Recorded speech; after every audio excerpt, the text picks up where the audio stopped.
Hey guys, how's everyone doing? I hope you're having a great day, and welcome back to our daily geometry videos. Today we're going to be talking about geometric mean. So what is a geometric mean? And to put it in simplest terms, when the means of a proportion are the same number, that number is called the geometric mean. So I have this proportion set up: a over x is equal to x over b. A and B are different, so there are extremes. That's why they're labeled extremes. But X and X are the same exact thing. So that's why they're called the geometric mean. That's why they're the mean. So if that is our statement, we can rewrite these to say this statement right here. X squared is equal to A over B, or X is simply equal to the square root of A over B. And that is typically what we'll use to solve any of these pairs. So the first, we want to find the geometric mean for each of these pairs. Okay? So in order for us to do that, we need to solve it out. So for the first one, we have 8 and 10. So if I want to solve for X, I simply plug them in to this equation. X is equal to the square root of 8 times 10. Okay? You'll plug that in your calculator. We end up getting the square root of 80. Now, you should know after plugging it in, you cannot take the square root of 80, so we have to break this down. Now, my method for breaking this down is kind of doing our factor tree. I do it kind of right here.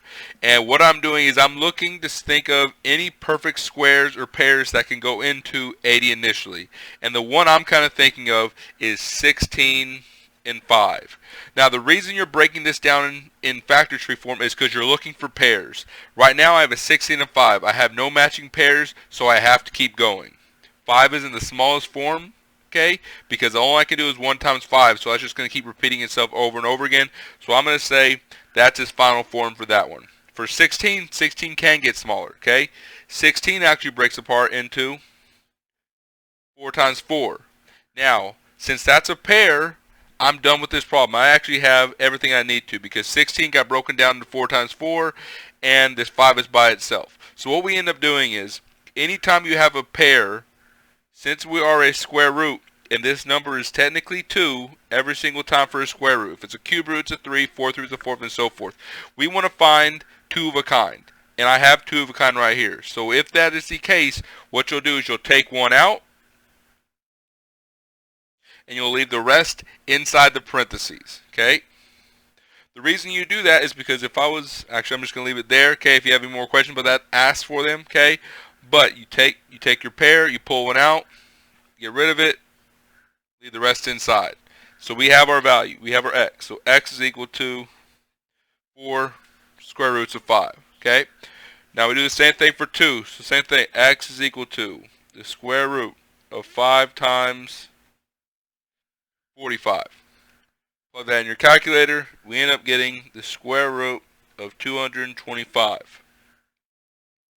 Now, if you take the square root of that in your calculator, this is a perfect square. This actually does give us an answer of 15.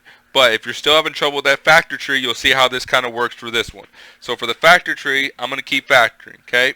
So I want numbers that go into 225. So let's say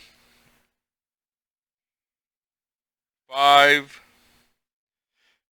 it goes into that, it goes into 24 times 25, yeah, not 25, it goes into none, 22 goes into 4 times, and 25, so 45. I don't know why it's right up there. Funny me. So 5 is there. It's the smallest form. So we keep breaking it down. Okay, 45. So 45 gets broken down into 5 and 9. Okay, 5 and 9. 5 can't be broken down anymore, so it stays there. 9 can be broken down to 3 and 3. Now we have all our final forms. We have 3, 3, 5, and 5. So I want to pull out pairs. Well, I actually have pairs here and here. Okay, so I'm going to take those and pull them out. So I'm going to pull out a 3 and a 5, and I'm left with whatever remains. And since I have nothing remaining, I pulled out all my pairs. Simply square root of 1, which goes away. So 3 times 5 is 15. So it works out the same way. So we end up getting x is equal to 15. Okay. And the last one we'll do is 6 and 30. So we do the same process. 6 times 30 in our square root. That's equal to 180. Now we factor it. You can come up with the numbers you want to, okay? I'm trying to think of perfect squares that'll go into it, and one of them, one that comes immediately to me, is 9 and 20, okay?